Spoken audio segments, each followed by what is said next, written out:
Fala, torcedor da Fiel. Hoje eu trouxe para vocês um corte de Chico Garcia falando as principais notícias do Corinthians de hoje. Antes de assistir o vídeo, eu peço que se inscreva no canal e também deixe seu like. Vamos para o vídeo. Bom, vamos lá, né? Esse momento tá meio parado aí, né? Com jogadores de férias. Então, algumas notícias acontecem no bastidores e volta e meia eu venho aqui para atualizar vocês daquilo que tá acontecendo em relação ao Timão.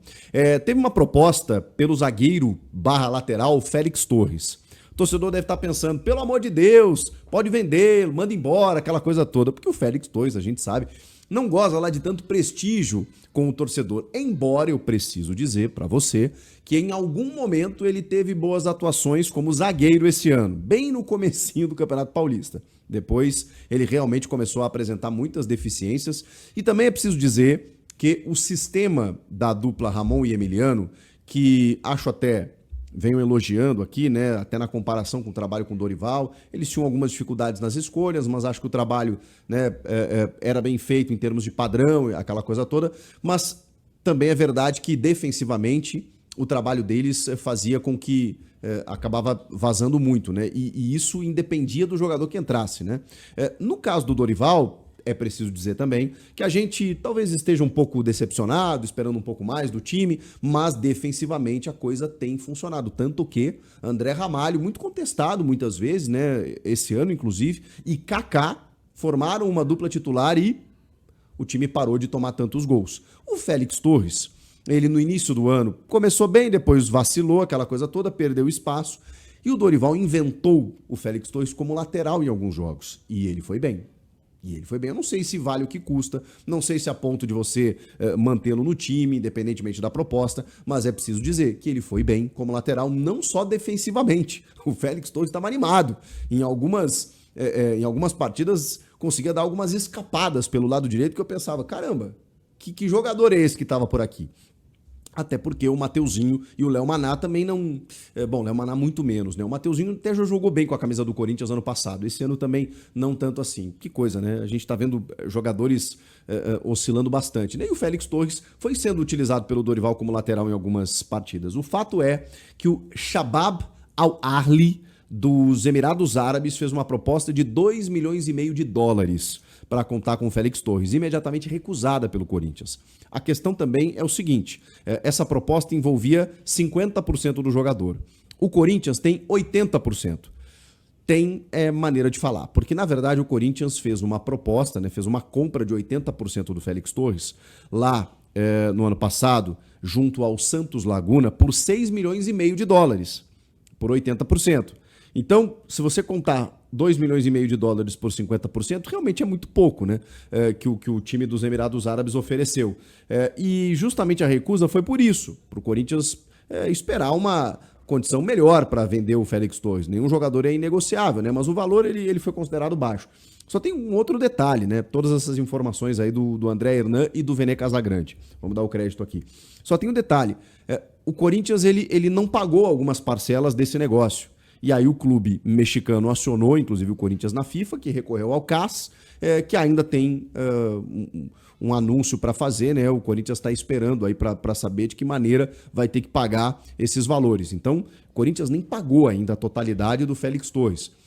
Daqui a pouco, se viesse um valor considerável para, pelo menos, você minimizar o prejuízo ou comportar esse prejuízo que você vai ter ali na frente, ok. Mas os 2 milhões e meio de dólares não fazem cócegas nos 6 milhões e meio de dólares que o Corinthians pagou, está pagando ou vai pagar pelo Félix Torres. Então não faz muito sentido realmente essa proposta para o equatoriano. O que vocês acham?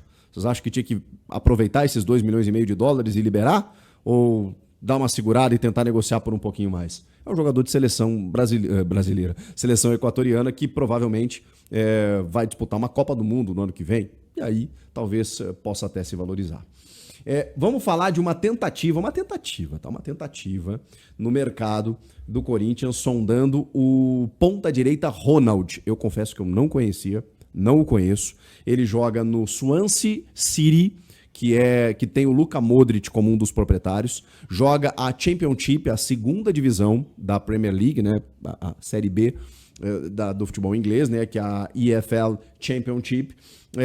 O Corinthians fez uma sondagem, né, para saber se o jogador teria vontade de retornar ao futebol brasileiro. Por aqui ele saiu muito cedo, jogou pelo Guarani, pelo Atlético Goianiense, estava no Estrela Amadora de Portugal, tem 24 anos e joga pelos lados do campo. Vocês sabem que o Corinthians está atrás desse jogador. E é preciso ser criativo mesmo, né? No momento em que o clube não vai ter muito dinheiro para poder fazer grandes investimentos, toda essa questão política, jurídica, financeira que o clube está vivendo, o Fabinho Soldado vai ter que ser criativo mais uma vez. E ele tem adotado esse discurso, né, da maneira como o clube vem contratando nos últimos tempos, que são aqueles jogadores vindos sem custos, né? E aí você tem que ter criatividade mesmo, né? Compor salário, luvas, aquela coisa toda, para não tirar nenhum jogador de nenhum clube. É o que o Fabinho pretende ou promete fazer nessa próxima janela. Então os contatos estão acontecendo. E esse contato acabou rolando aí através do Ronald, que joga lá no Swansea.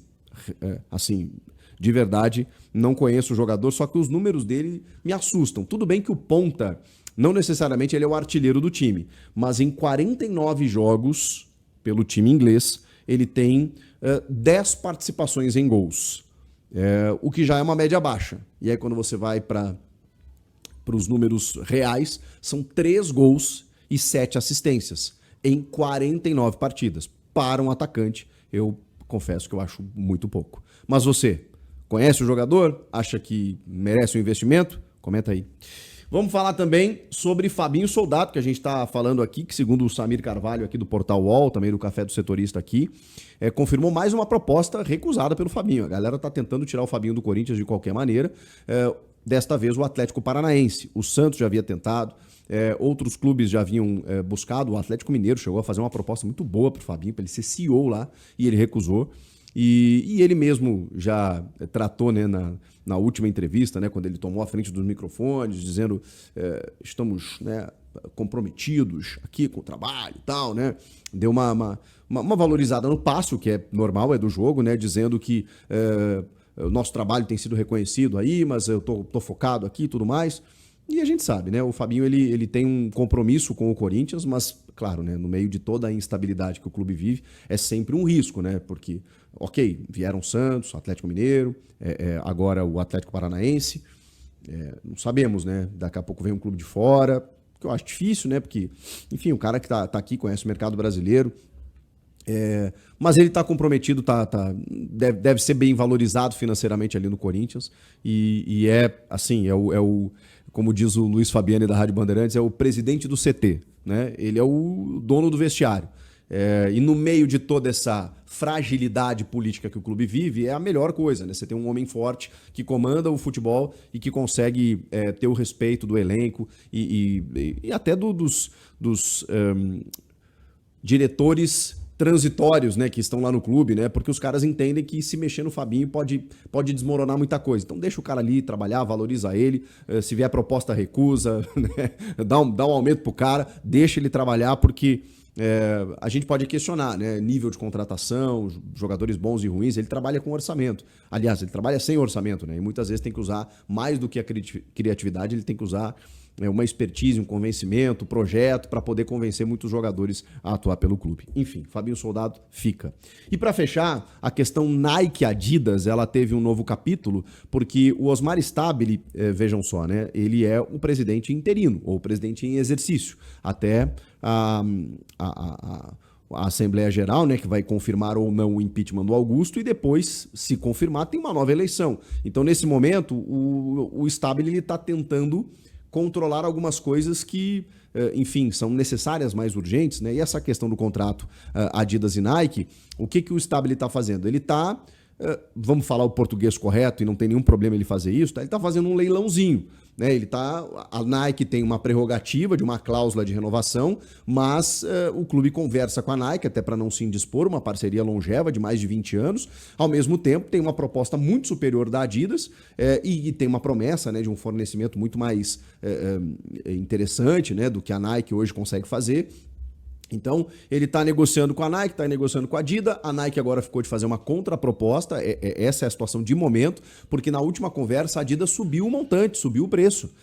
tinha uma média ali de 60 milhões de reais anuais, esses valores agora já subiram para 80 a 85 milhões, né, compondo luvas aí, é um valor que gira em torno disso, ou seja, o Corinthians está conseguindo um negócio muito interessante, e realmente o contrato da Nike de apenas 30 milhões, ele estava defasado, ele está defasado, né, então o Corinthians está tentando melhorar a sua vida, mesmo que seja com a Nike, mas como ele tem a proposta da Adidas, que é muito superior, eu acredito que a Adidas vai acabar fechando, mas tá nas mãos agora da Nike fazer uma contraproposta. Se a Nike cobrir o valor, aquela coisa toda, né? Acredito que o Corinthians fique. Acho muito difícil que a Nike cubra, porque a gente tá falando de um aumento aí de mais de 100% do que hoje a Nike paga, né? E é o único clube da Série A que o Corinthians tem, que a Nike detém, né? Que é justamente o Corinthians, né? E tem uma parceria, como eu falei, muito tradicional. Só que, enfim, né? Lei de mercado é assim que funciona. Fiel, esse foi o vídeo que eu trouxe hoje. Eu peço que comente e também se inscreva no canal para ficar por dentro das notícias do Timão. Até a próxima.